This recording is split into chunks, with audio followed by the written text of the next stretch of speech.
Episode 3. We're giving you our best tips for making the most out of recess.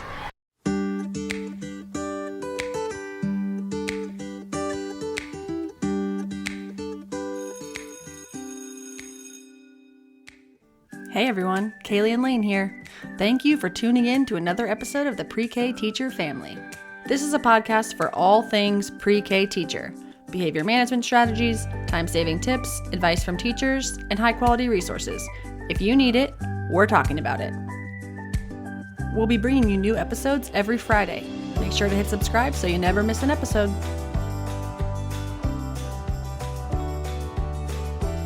In this episode, you're going to get easy ways to improve recess for you and your students. Let's not waste any more of your time, teachers. Buckle up. This is going to be fun. Hey, Lane. Hey, Kaylee. Are you ready for this?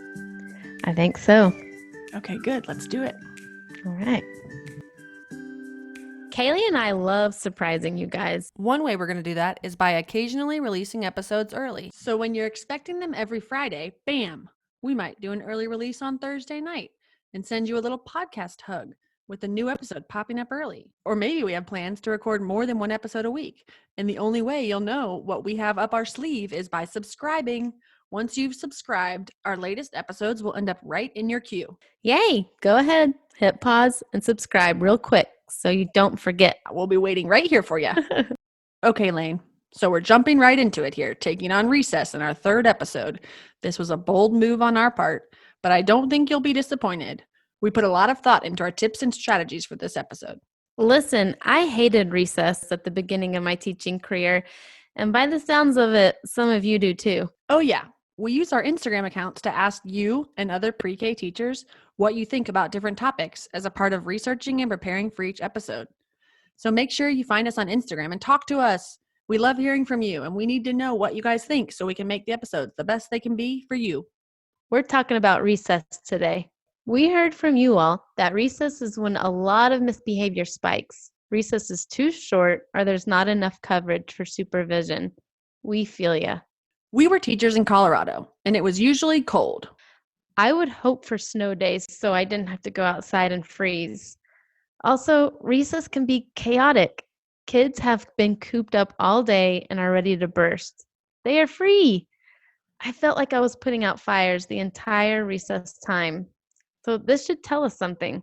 Kids need to be moving all throughout the day. And by the way, that's another episode that we'll be doing. And it also should tell us that all kids need recess. As tempting as it might be, it's almost never a good idea to take recess away as a punishment. When done right, recess can be a solution to many of your problems. Yes, Lane, that is so true. In this episode, we're going to talk about some solution for those naughty behaviors that can pop up on the playground and some easy ways you can get kids moving and playing together to make recess a great part of the day. So let's start, Lane. Why is recess important? Okay, so first of all, social skills. Recess provides a semi-unstructured allotted time for kids to work it out. This is where kids will start to learn how to share, take turns, negotiate, role play, show empathy, and think about others. Yes, taking care of our friends. Recess is one of the best times to facilitate that friendship aspect, playing nicely, cheering for each other, building each other up. Yes, just like adults, kids need breaks, and sunlight promotes serotonin to be released. Yes, we need that break, or ideally breaks, in the day for kids to go bananas. Because once we allow them that release, they are so much more focused and ready to learn. They have to get those wiggles out. Yes, get those wiggles out. They absolutely need time to reset, time to get energy out, time to interact with friends, time to explore, time to experiment. Kids just need to be outside. Okay, sure, it all sounds great. But we know from experience, you get them out there and they turn into ninjas, tackling, pulling, pushing, kicking, fighting. How do we get them to play nicely? Yeah, that's a good question. We've been there. So, yay, we are about to share with you 4 things that turned our recess around. 4 things that turned our recess around. Oh, heck yeah. Okay, let's hear it. Okay, so number 1, first and foremost, high expectations. A successful recess starts way before you hit the blacktop. There needs to be expectations for getting to the playground, how to act once you get there, and what it looks like when it's time to leave the playground. Oh, yeah. Lane, no one told us this part our first year, right? So we had a Nope. front row seat to the show of what happens when the routines and structures around recess are not set in stone. It wasn't until the next year that we learned what you have to do before the kids even get there to make it successful. Yeah. I mean, Kaylee, didn't we practice the day before kids even came? Yes, and this is not easy because the day before the kids get there, it is so tempting to spend every minute organizing and printing and cutting and preparing. But the important stuff is the routines. It's kind of crazy to think that we made our paras practice with us. Oh, yeah. We worked out all the kinks. We practiced what language we'd use. We thought about potential hiccups and we worked them out. When we practiced, we would take turns being the kids, trying to anticipate things kids might do if the directions weren't clear, and how we could tweak what we would say to make sure the kids knew exactly what they were being asked to do. Yeah, it was long and boring. And yes, our parents probably hated us that day, but it freaking paid off. Not one adult or kid got confused on what he or she should be doing. Then the kids showed up, and it was like the work was only halfway done. Those first few days, it was time to show the kids the routines that we had perfected. Ha ha ha. Which were far from perfect, which were far from perfect once you threw all the kids in there. But the more you practice, the better they get. Yes, yes. We practiced how kids should hold the door and how the line leader and caboose were responsible for opening and shutting the gate. It is so important to get the procedures in place before students are asked how to do it. When we say, hey, can you please hold the door? Kids need to know what that looks like. Yes, kids are capable of doing hard things if we show them how. Does it take Mhm. a few minutes to let every child practice the correct procedure for holding the door? Yeah, more than a few minutes. It takes a while. But when each kid gets to practice the correct way to hold the door, we usually did it with their arms tucked behind them to protect their fingers, and they'd stand in the middle of the door, not at the far end, which usually pushes them because of the weight of the door. When they're in the middle, they have more leverage with their tiny bodies so they can actually hold the door. And then they plant their feet, and it's only one child, not three, like the way it would happen if you just asked them to hold the door. They would all jump. Yeah, if you exactly. if you haven't practiced the procedure before, there will be three kids running to hold it, getting moved by the weight of the door, bodies flying. And then the other part of the door holder procedure was that after every child has walked through the doorway, the door holder stays at the end of the line and they become the caboose. This is a huge curveball, and if you don't practice, you might have some tears. But once kids know the door holder usually starts at the front of the line and always ends up at the end, they don't fret because we've talked about it with them. They know I just did an important job and now I have another important job.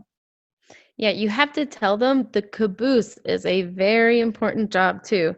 When I see the caboose, I know that our whole class is here, and that tells me that I can keep going. Yes. And maybe it took a significant amount of time to practice this and let every child have a turn, but you can use that time to give them more practice walking in lines to get that part of the routine down even better too. Make it fun. And once you've put in that time to let them practice and make each of your students ready and prepared to be door holders, every time you walk through a doorway in the coming school year, you're not going to waste a single minute. No kids are going to get hurt. No doors shutting on little kids because you're trying to hold it open as 16 little munchkins squeeze through and your fingers are slipping and there's more coming. Yes, yes. Let your students help with these jobs. They can handle it if you prepare them. Not to say kids didn't still act up now and again. They definitely did, and they will always need you to be there as the adult that's going to address them when they try to push the limits. They're always testing, remember that. But you're there and ready to remind them we know how to walk in the hallway. We are great listeners. We have already practiced this and we know what to do. Yes, don't threaten them. You don't want to practice again, do you? We'll keep practicing until you get it. I say this because I've done the threatening thing, and they don't care. They will practice as long as you'll threaten and follow through with it. There will always be a few kids who bite on that empty threat and want to challenge you, and they will outlast you. Their will is stronger because you have 15 other kids to worry about. They're just thinking about themselves. So don't start those threats. Instead, make it fun. Let kids take turns giving stickers to their peers who are doing great. Stop and take high five breaks. And let everyone feel great about the practice session. Look how good we're doing. Wow, this is going to be so quick. We're all making great choices. Yeah, and for the most part, once the kids know their jobs, they will try hard to do their best because they want to get out to the playground. Okay, so make sure to have firm routines for all parts of getting to and from the playground.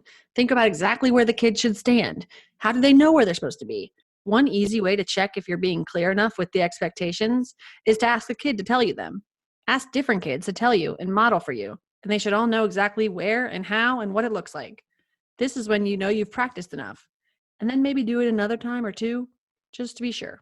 We'll go into more expectations with materials in a minute. Okay, time for number 2. Yay, what's number 2? Yes, second thing that turned our recess around was adults being active. Yay. Yes. I know, although it might be easy to use recess for a time to take a seat, cut that laminated paper up, or scroll through your phone, it's actually a great time to get to know your kids and play with them. Yes, play. Remember last episode when we talked about making little connections throughout the day? Well, here's the perfect time. Some kids might struggle in the classroom, but get them on the playground and they are superstars. Let them show off their soccer skills, their climbing Yes. abilities. Yes, or just how fast they can run. This will give them the chance to shine. And who doesn't want a time to shine? I love it. Yes, I love this. And like you said, it can be tempting to reach for your phone on the playground. We finally initiated a no phone policy because it was getting awkward reminding people to get off their phones. Recess time walks a fine line between amazing enjoyment for everyone and out of control danger zone. The Yep. difference maker there is supervision. All adults have to be on deck, paying attention and circling the playground.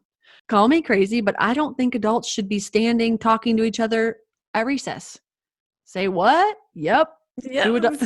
yeah, I said it. 2 adults start talking and their sense of awareness goes out the window. It just happens.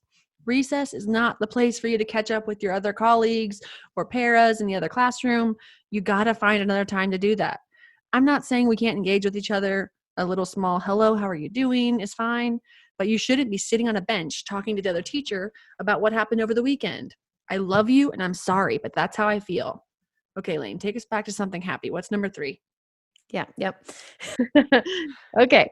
Number 3 is the importance of both structured play and unstructured play. Oh, yeah. Okay, so let's go into some specifics here about fun ideas for both kinds of play.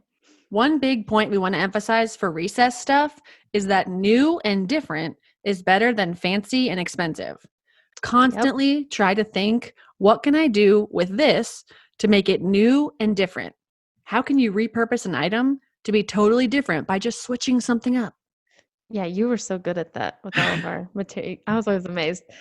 So some kids crave and need unstructured play during recess. They love to run and run and run, and they do great.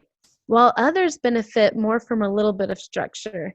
We learned when we provided some organized games and other free play activities outside, it went a lot smoother. One of my favorite things to do on the playground is to set out a bunch of instruments and encourage the kids to pick one up and follow me as we walk in circles, pretending to be in a parade. Kids want to make noise. Kids want to bang on things and yell. That's what this activity is all about. Let them do it. Lead them in the activity and keep it interesting by finding new paths, balancing on things, marching, stomping. There are so many ways to make this fun on the playground. Water painting, another great one is paintbrushes and water. You can start this one by simply putting plain water and paintbrushes out. This is a great one because it's okay for the kids to paint almost on anything. We would always make sure to tell them to stay off the equipment because kids are climbing and we don't want to get it slippery. Yes, so then chalk is fun. Chalk is easy and it can be cheap if you find it on sale. And you can also ask families to donate chalk throughout the year. You can encourage kids to lay down and trace the outlines of their bodies And once you do this a few times, they will start to trace each other. They can color on cement, on sticks, on playground equipment, brick walls. You can hang chalkboards on fences. We hung some huge circle chalkboards with zip ties on our fence, and the kids love that. Ooh, that is cool. Yeah, normal chalk is tons of fun, but after a few weeks, when that gets boring, it's time to think about how can we make this new and different. One way to do that is to add water to it. If you've never tried this, it makes a cool, thicker substance. Caution about a few things here. Once you show the kids how to dip the chalk into water and paint with it, you'll just have to accept the fact that they are going to want to mix water and chalk in the future. So if you set out the water and paintbrushes and kids start mixing the water and chalk again, you can't freak out. You taught them to do that. They learned something new. If it's something that you really need to stop, let them all know. We are not dipping the chalk in the water anymore. For now, we're going to use dry chalk. But we will be sure to let you know when we start doing that again. And a few weeks later, new and different can be mixing the water with the chalk again. Wait a second, I forgot some of you might not know what a full playground announcement is. Do you think I'm crazy for imagining a full meeting, teaching moment on the playground? You think I'm crazy? Well, I think you're crazy. I'm kidding. But there are some messages that all the kids need to hear. You have to find time to set up a learning, listening, and focusing moment out there before you let them go nuts. At my old school, I created a huge 12-foot tall visual support for my students. It had huge pictures of different parts of the playground, and it had all the rules. We'll talk more about the rules later. But I would sit the entire class down on the first days, yes, more than one day of recess for about 5 minutes. We'd first read over the poster, and I would have the kids point to the areas on the playground that I was talking about. And then we would go over the rules, and then I'd have the whole group follow me around to each place that we were talking about in the rules, and they would tell me the rules again. It takes about 10 minutes or so, the first few days of recess, but then the kids know the rules. You know how I know that they know them? Because they can tell me the rules. I point to a picture or a rule, and they should be able to tell me what it is. When you get to that point and the kids can tell you the rules, you're at a point that opens up new possibilities. And you would be surprised. You might think that there are a lot of procedures that you've done over and over. Surely all the kids can tell you what's expected. But that's just not always the case. Try it. Cold call on some kids about what you should do next time you're modeling a routine that you think they all know pretty well. If they can tell you, pat yourself on the back. And if they can't, it's okay. Pat yourself on the back too. You're becoming a better teacher by realizing that the teachers that you see at those assemblies whose kids sit so nicely, that teacher doesn't just have all the good kids. That teacher spent 5 times longer on the routines and practicing the expectations. Don't hate on her, appreciate her, and then work towards helping your kids get a little better, and then everybody wins. Everybody wins. We are here to build each other up, cheer each other on. We all have things to improve on, and we're all getting better every day. Now, the next one on the list, I'm pretty sure started in Ohio, but I'm also pretty sure a lot of people say it started in their states. Lane, what is it? Cornhole. Cornhole. Cornhole. No, don't really haul your cornhole set from home. All you need is 2 buckets and a beanbag. We usually would set up 2 sets of this game. It was really popular with the kids. Races are another one. Races are easy and don't require any additional supplies. Here are some fun ways that I used to do races. I would gather all the kids into one corner of the playground, and I would have them all stand there while I went and jogged the path that they were going to be running. It would be a very simple, clear pathway, usually along the fence line and the grass. It's good to have something they have to touch before they come back, like go all the way down to the fence and touch it and then come back. So they actually go all the way down and back. Then I would tell them to get into a line. Sometimes there were like 30 kids, and it's okay because this still works. They get into a blob-like line, which is fine, and I'd stand at the front, and I would tap each kid on the head and say, go! And then about 3 seconds later, I would tap the next kid and say, go! And that continued. And then as they came back, they'd give me a high five, and I would tell them how many points they got. I would just yell out a random number. 50 points, 100 points, 200 points, 30 points. And then they'd get back in line. So I'd be standing in the middle of the kids, and the kids on my left, I would be sending off to run. And the kids that would be returning would come to my right side for their high five. It worked really well. Oh, And the entire time they're standing in line, which isn't long, it moves quick, they have a very important job. They're cheering for the kids who are running. I teach them what cheering looks like. I show them they can clap, yell. Here are some good things you can yell. You can do it. Go, Lane, go. I encourage them to high five each other when they get back, too. I love that. Yeah, cheering for everyone. So if you have younger kids, when I used to work with toddlers, I would have them do something similar. I would have them get into a group with me, and their playground would obviously be much smaller. And the little track they would do it on would be much smaller. But I'd have them do a lap around the play set. They'd go one at a time, maybe two, and we would all cheer for them. It was the same kind of a game on a much smaller scale in every way. Another idea is a radio or a Bluetooth speaker outside for dance parties. I'm always changing up what I incentivize my kids with for when they fill their sticker charts. In our next episode, I'll be telling you all about our sticker chart behavior management system that I use.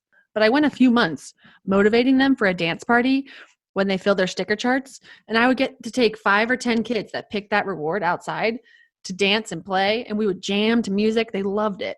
Oh, This is a good time to mention that recess on the playground is one thing, but you can get kids outside to do lots of things. We had a garden at our school, so we would take snacks outside and eat in the garden, especially if it's a messy snack like muffins or something that would get crumbs everywhere in our classroom. We would just walk outside and eat it, and then when they're done, or if they don't want to eat any snack, they can play for 5 or 10 minutes to get in some movement rather than eating snack in the classroom where they wouldn't have the chance to move when they're done. yeah, that's important. Another good one is drawing a bullseye on a brick wall with chalk and then letting kids throw beanbags or paper snowballs. It's smart to avoid regular balls or something that might hurt a kid if it hits them in the head. You could even draw a long rectangular box on the wall, like 10 to 20 feet wide, and then draw a line on the ground and teach the kids to stand at the line and throw at the box. You could draw a diagonal line on the ground, so some kids could be closer to the wall to throw, and some can go to the other far end, which would be farther from the wall. Does that make sense? I hope so. But throwing is an important skill for kids. There are lots of those squishy balls you can get that wouldn't be a problem for them to run and throw and chase and play freely with. Of course, you'll have to make sure they know the key terms, like, can I use that when you're done? Or some other good sharing terms. But this can all be a positive sharing, team-building experience.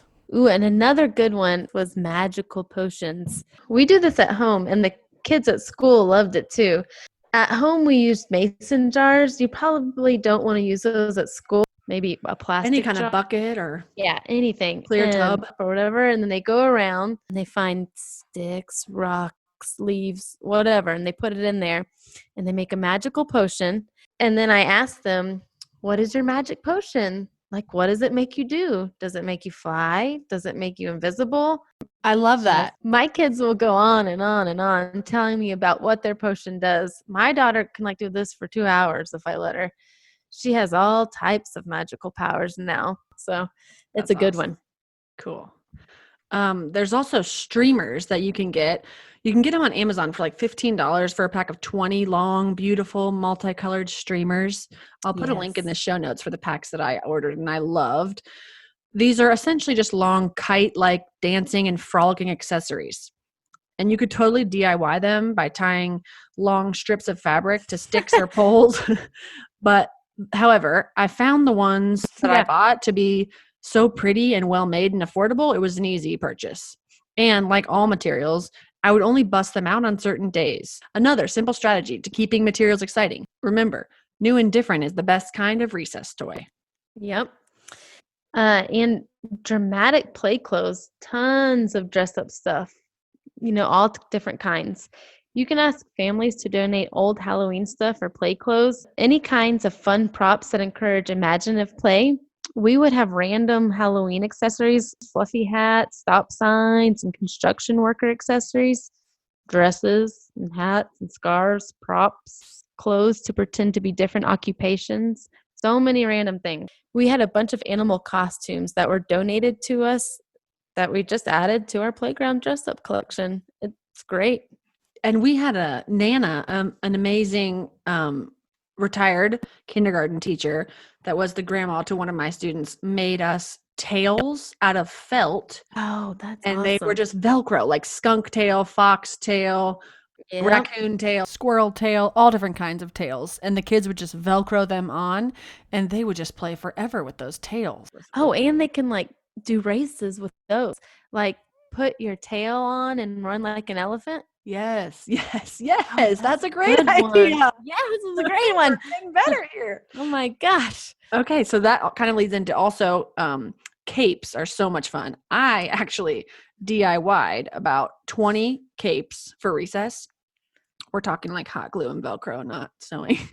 And they became one of the most requested play materials. And it was one of those things that could have gone bad with the kids acting like superheroes, being inclined to fight.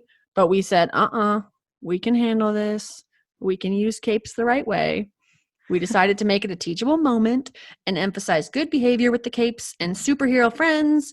I will post some photos in the show notes of the super simple capes that I made. But really, any kind of cool fabric that you can find will make the kids super into this. I actually think I got the idea when I saw Batman fabric at Walmart, and then I just took it to a whole new level and made tons of them. Keep your eyes out for fabric sales. You can get it really cheap if you find good sales. Yeah, and I think I saw capes at the dollar spot at Target. Really? Ooh. Yeah. Get them while you can. Get them while they're hot. Right. Get them while they're hot, ladies and gentlemen. Okay, so my last and all-time favorite This is a good one. bubbles. Okay, Yes. not bubbles for the kids. I purchased one big jug. I think it was from Walmart, and it has a huge wand in it so that I didn't have to blow the bubbles. God, I used to get so lightheaded, but this wand just allows you to dip it, and then I wave my arm, and it's really windy in Colorado. So, I mean, most days the wind would just take it anyway, but I kind of wave my arm and the bubbles would be flying everywhere. And some kids would chase the bubbles the entire time we were outside, almost an hour. We could count the bubbles. We could sing while you're chasing bubbles. Bubbles are my jam. Yes, bubbles. And once I became a mom, I just went ahead and invested in a bubble machine for $15. Yeah, heck It was a game changer. So I've done them too. I've gotten like $10 ones from Walmart that end up being the best. We also got one of those really expensive, like $40 ones. But the bubble, it would use so much bubbles every time. And they were so expensive. It just became like, we can't even afford to do this. But the little ones that are just like a station. The little ones, that's a good one. And you kind of teach the kids not to touch it. Oh, yeah. You got to like draw a chalk line around it. That's and good. they can't go into that. Yeah. Yeah. Oh, good idea. Or you can just hold it. Another thing is like sometimes. Yep. Hold it.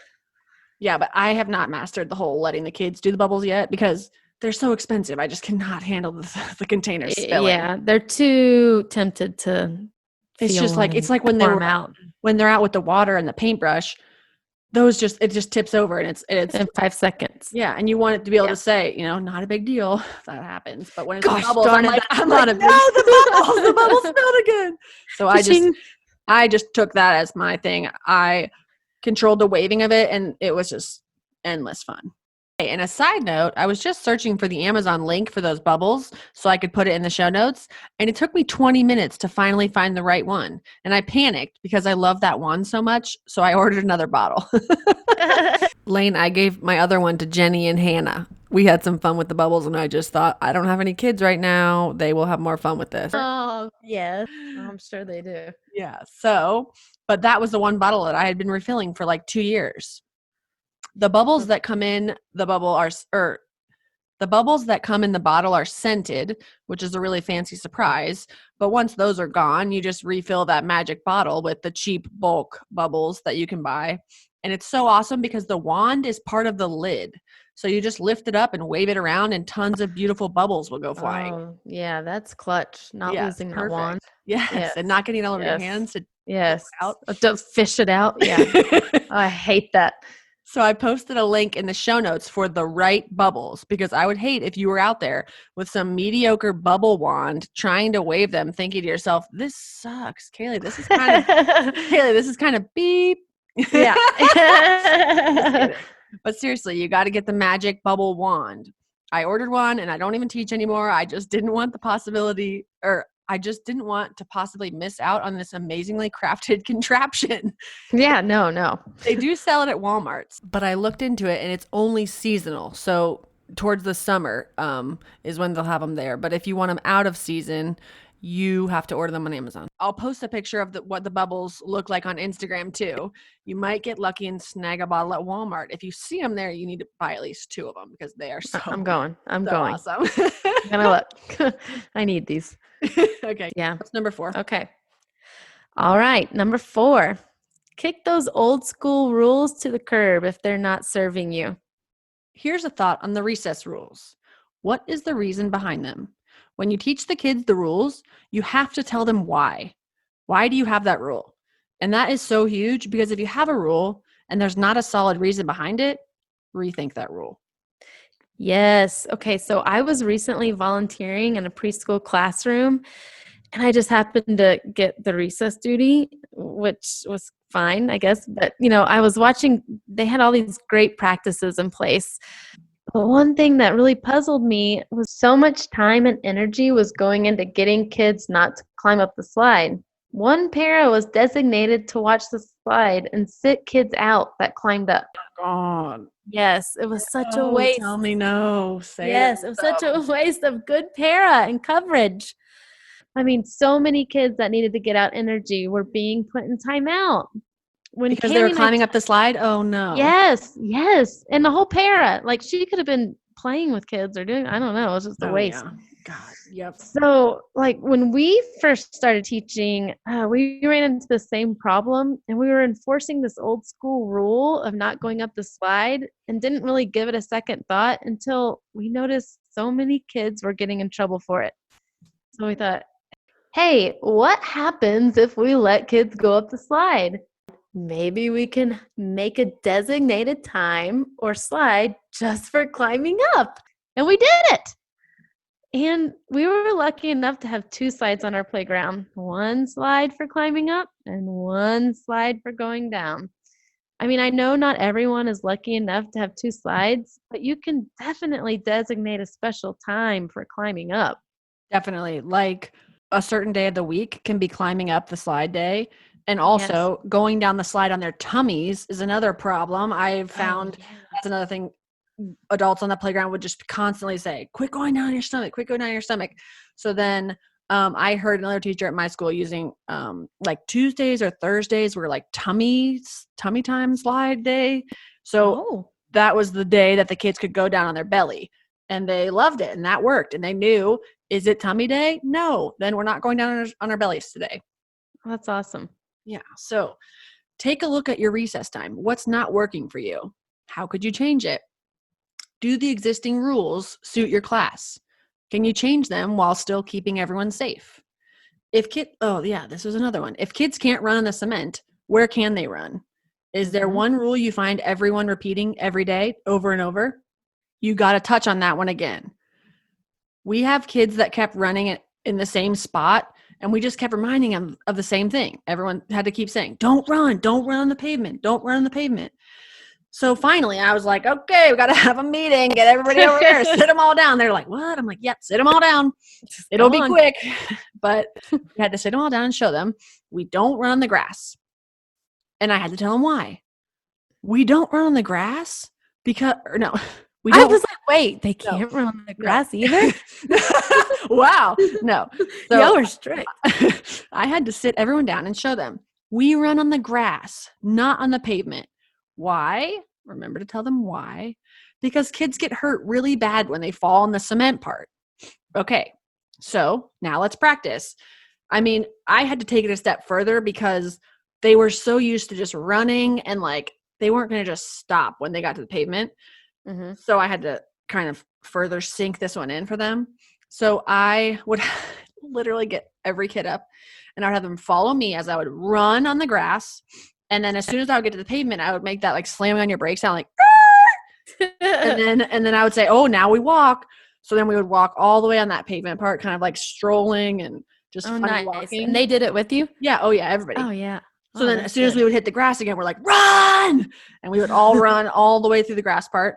And then we'd get to that pavement. As soon as we're coming up on it, I go, and they would all start making that noise too. I was about to say, did they do that for every day for the rest of the year? Yeah. Yep. Stop.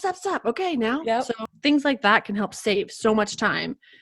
rather than reminding kids over and over of the same thing. Is taking away recess a good idea? No. The kids who are misbehaving. No. Yeah, no. The kids who are misbehaving are the ones who need to run the most. You should never take away recess from kids. And what should you do if kids are being super aggressive on the playground? Parents having trouble keeping control of kids? What do? First, put a system in place on the playground. We've used scripts for redirecting kids and had the adults practice because it's so important to be consistent out there. Yes, let me expand on that a little bit because I had to take the lead on that and write up a script because every adult on the playground was doing different things. When they saw kids misbehaving or breaking one of the rules, they were having different things happen as a consequence, and that was just a mess. So I finally did a little script that was just, hey, go sit down for a second. And as soon as the kid sits down, you go over and talk to them and you say, why did you have to come sit down? And then they say, I was running on the pavement. And you say, yes, okay. When you go back and play now, what are you going to do differently? And they say, I'm going to walk on the pavement or I'm going to run on the grass. And then you fist bump or somehow, high five or connect with them again. It was super simple, but it needed to be the same. And like the first few days of implementing that, as soon as the kid was breaking a rule, you would say, go sit down. And then, they're all like, no, what? No. Yep. But once we got over that hump of like, it's not a big deal. The faster you sit down, the faster you're going to go play. It's not a timeout. It's not you're going to miss out on recess. It's like, as soon as you go over there, I'm going to come talk to you and you're going to go play right away again. We just have to get that rule straightened out. It was simple, but it worked. Okay. So, one last thing I want to tell you is that, remember this, Lane? We had our classrooms were at the end of the hallway. I remember there was some days, like some schools will help their teachers, get different inside movement time. Like you can use the gym time. Sometimes they don't help you out with that. So we had that end of the hallway and I would have like 3 or 4 kids come over to the door with me, like before nap time, or 4 or 5 kids at a time. And I would just have them run to the end of the hallway and come back and tag my hand like 10 times. We would just do these little races, like just any kind of movement like that will change a whole afternoon. Yeah. So I was doing go ahead. Bear, what do they call bear walking up and down the hallways? Yeah, crab walking. Yes, crab walking. And what is it when you hold their feet and their hands are on the ground? Yeah, wheelbarrow. Yeah, wheelbarrow. That's what they love, that up and down the hallway. And you just kind of encourage them to do little relays and just try to get their energy out. Because if you can't get any sort of space, you got to just do something. You got to figure something out. You got to do it. Find a hallway. Okay. And bug your principal. Hopefully. Yeah. That's another thing. Find some PE time. Yeah. Even you might have to go straight to the gym teacher and say, hey, we've had inside days for 2 weeks. When is there a 20-minute block where I can just bring my kids in here and let them run? Even if you're just going to go do freeze dance where you just press play. And then when I press pause, everyone freezes. And then we run the other way, whatever it is, something super simple. They loved it. All moving. Yes. Because it can be very chaotic if you're just taking them to the gym and saying, go crazy. Yeah. No. You got to have some sort of whole group movement game. Yes. Or races again. Yeah.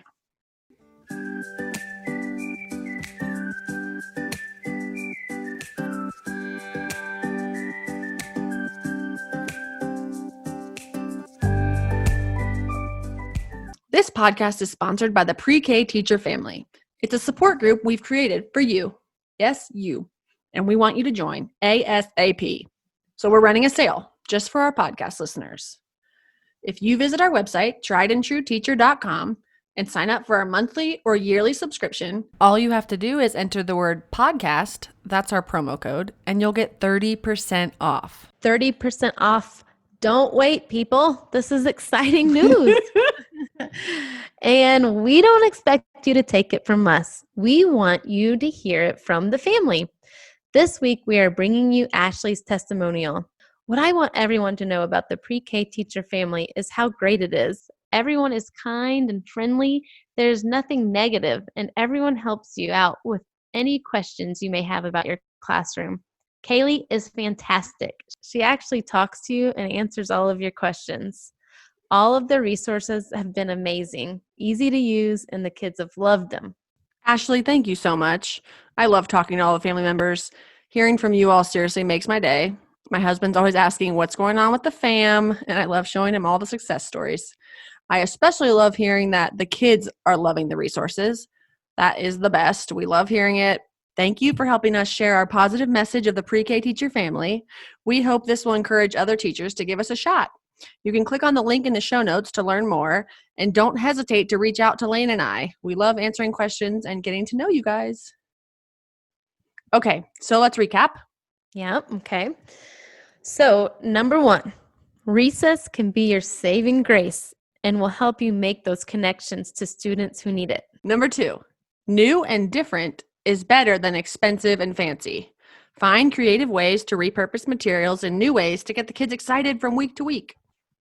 Number 3, don't be afraid to kick old rules to the curb. If you find yourself repeating the same rule over and over, day after day, think about the reasoning behind the rule. And if you can adjust the rule or teach it in a more creative way to get it to sink in. And make sure you tune in next week when we give you an inside look at the behavior system we used in our classroom. If your systems aren't serving you and maintaining the behaviors in their classroom, we are going to let you try ours.